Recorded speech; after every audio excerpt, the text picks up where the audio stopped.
So we will study plant growth and development. Where development is the product of growth and differentiation. It is the sum of growth and differentiation.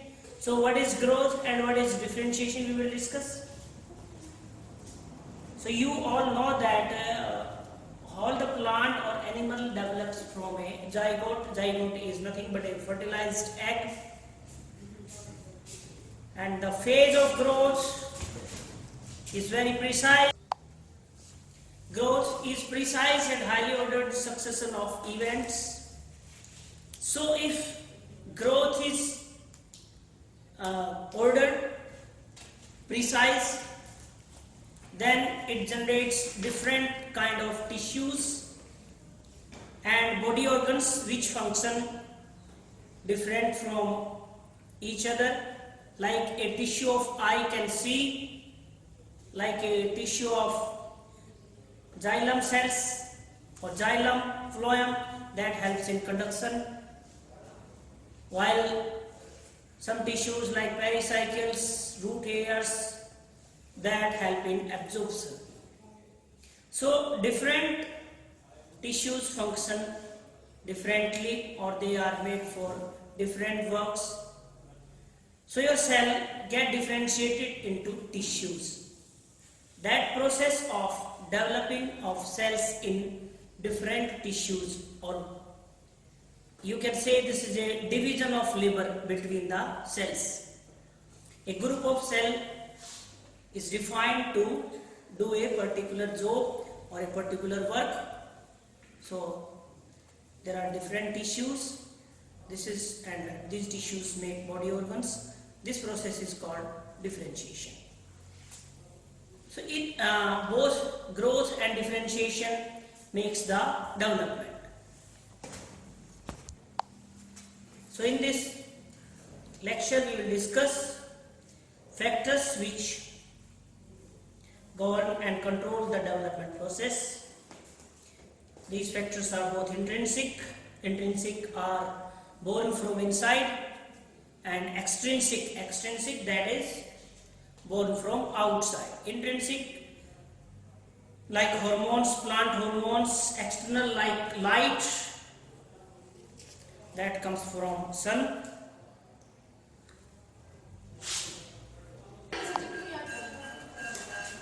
So what is growth? Growth is the irreversible permanent increase in size of an organ or its parts or even of an individual cell. So growth is irreversible. Irreversible means can't be reversed. We can't come back. Permanent means not temporary. And increase in size or organ or its part or even of an individual cell. But increase in this definition is somewhere not correct, because sometimes there is no increase but still there is a growth. Okay, and we will discuss something more about plant growth and development in our next lecture. So growth, what is growth? We previously defined growth. So growth is the collection or a group of something like increase in size, precise and correct. So what is mean by precise? First we will discuss precise and highly ordered. Precise. What mean by precise? And why we need precisement? Why it is highly ordered?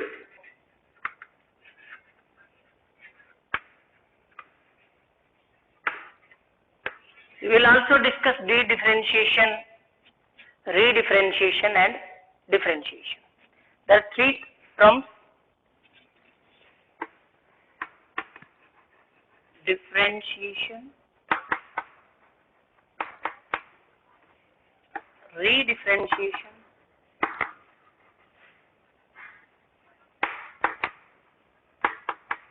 and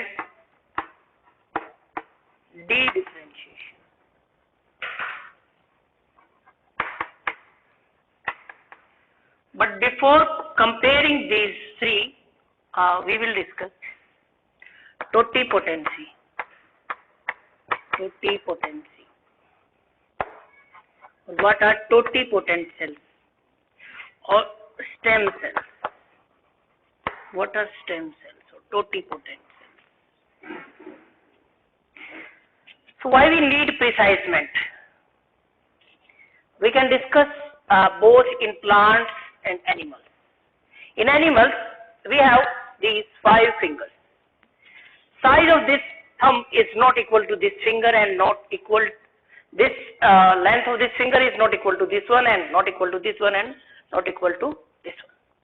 If there is not a growth is not in ordered fashion, not precise, then what will happen? This hand has 4 fingers and they are all of equal length. All of equal length. But this is true? Not true. We have fingers, they have different lengths. And if we want to make a fist, we want to grab something, then these 4 fingers help in grabbing, like this. And if they have equal length, will they behave in this way? We can make a grab like this? Not. It is not possible. So, after a specified time, after a time limit, your cells stops growing. Or they go in a phase that is of resting phase. That resting phase may be lifetime, maybe sometime you can change that resting phase, you can stimulate that resting phase, and after that, that cells can grow again. So, why this is highly ordered? Because you can see the shape of a leaf.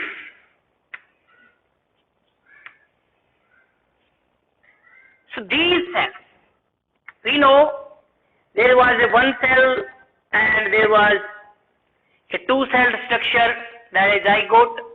1 cell is from female parent, 1 is from your male counterpart. Then we have a zygote, and this zygote can further divide in many cells. So all of the organisms in nature are derived from this zygote. There is 1 cell, then there is a 2-cell stage, then there is 4-cell stage, so on. But if you see, then this margin, if there is a regular, not in ordered growth, not precisely this cell stop to divide. If this will not stop dividing, then this leaf like this. There will be a leaf like this. If again this will not stop dividing.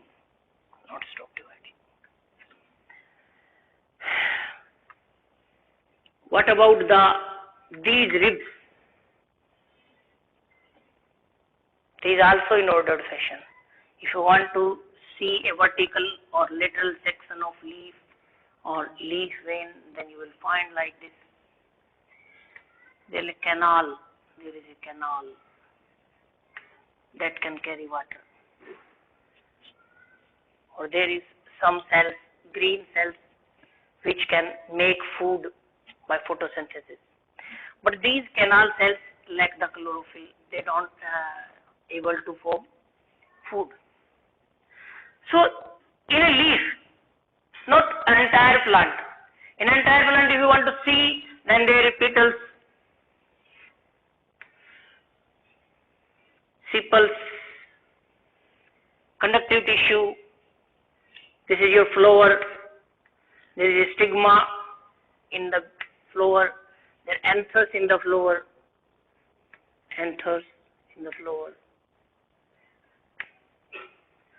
And all are composed of cells. These cells are usually colored. These are the cells of petiole, and they are usually colored because they have a colored pigment in them. they have red carotene, the colored pigment in their cells. But leaves are usually green, not of red color, because they have chlorophyll. They lack chlorophyll. They are not able to photosynthesize.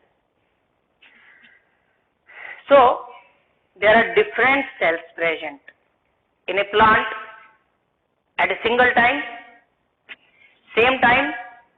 So, you can see different cells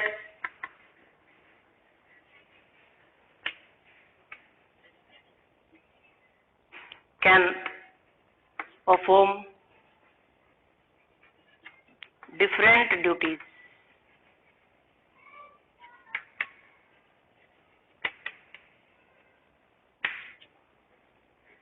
This part of cells that allow them to perform different duties. This cell of petiole can't synthesize food because it lacks chlorophyll, but the cell of this leaf can make food by photosynthesis. They have different functions, and they are developed, they are grown in a way that they can perform different functions. This process is called differentiation. This process is actually called differentiation. Now you have multiple types of cells which can perform their duties at same time. One cell can synthesize food, one cell can conduct water, one cell can diffuse waste at the same time. So there are different cells, and this process is called differentiation. So there are totipotent cells. What are totipotent cells? So if there are cells, this is a cell. Assume this is a plant cell, and this is performed, this is grown to make colored pigments. This is a cell of petiole. Cell of petiole. And this will generate the pigment so that it can look yellow and can attract insects. This is the duty of this cell. So that flower can look beautiful and it can attract more insects that can help in pollination. This is the primary job of this cell. And now consider, some part of the cell dies, or some part of the plant dies due to unfavorable conditions like drought, and this cell remains alive. This is the only cell that remains alive. Now this cell can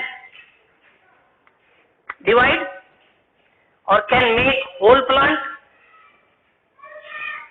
Not possible. This can't divide.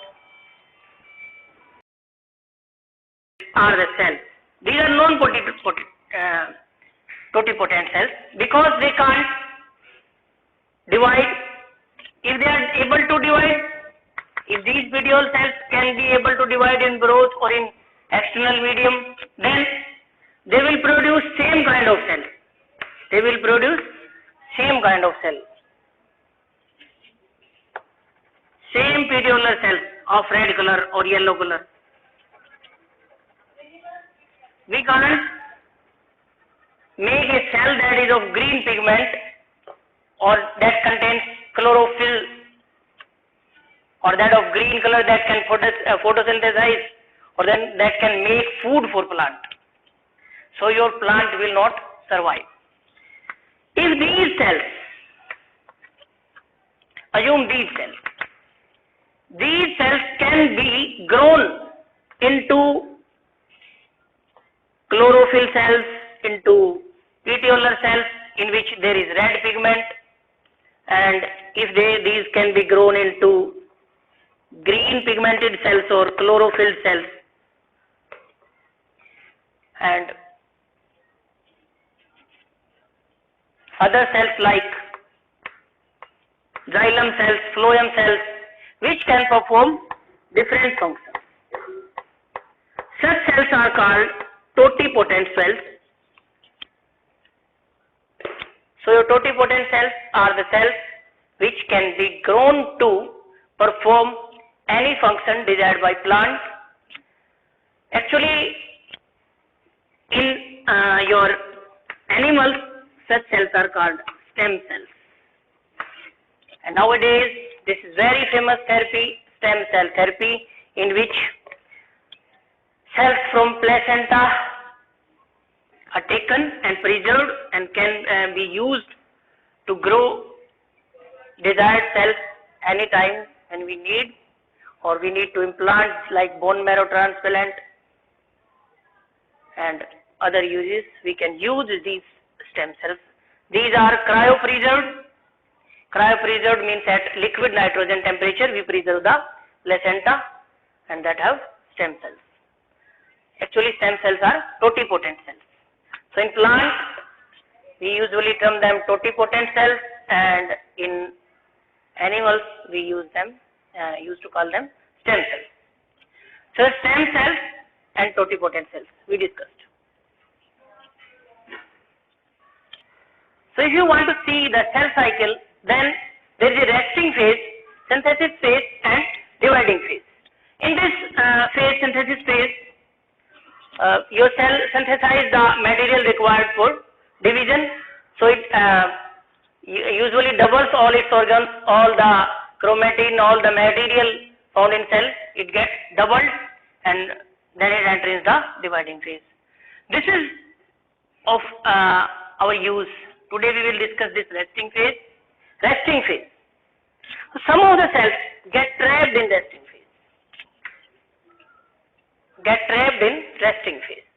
And they always remain in the resting phase. So totipotent cells or stem cells actually stay in resting phase without destroying their ability to differentiate.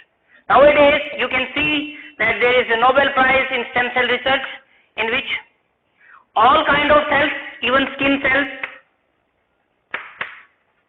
can be stimulated to form any kind of cell. So it is shown that they are all the cells are totipotent cells. But previously we observed, or we only get the stem cells or the cells from placenta are only the totipotent cells. But today we know that any kind of cell from body, even human body, can be grown to be totipotent. So this is the resting phase.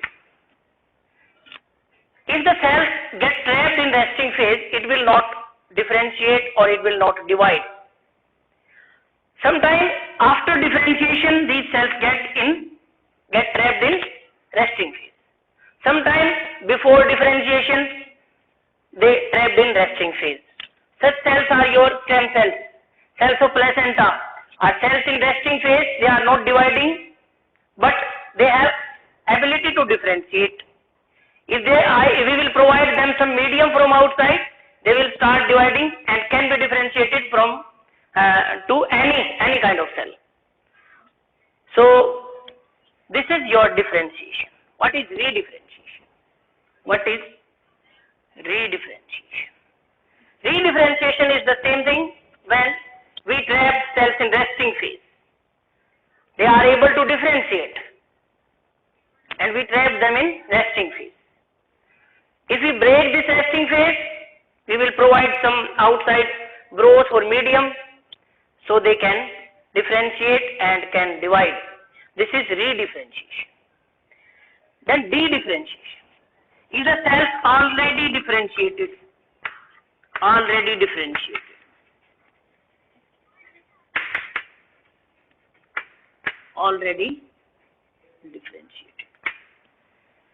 Assume these are your petiolar cells. These are of red color, and they differentiated into petiolar cells. Now they have to perform their duty. They have to attract insects, help in pollination, okay, due to bright color or bright red color. So these cells also trapped in the resting phase. They are trapped after differentiation. They are trapped in resting phase after differentiation. Now what we have to do? If you want to get some totipotent cells from these petiolus cells, then what we have to do? We have to de-differentiate those cells. We have to de-differentiate those cells into differentiable cells. So what we will do? We will de-differentiate those cells, and then we can use them as totipotent cells. So this is your de-differentiation. So now you have a clear-cut idea between differentiation, re-differentiation and de-differentiation. Okay?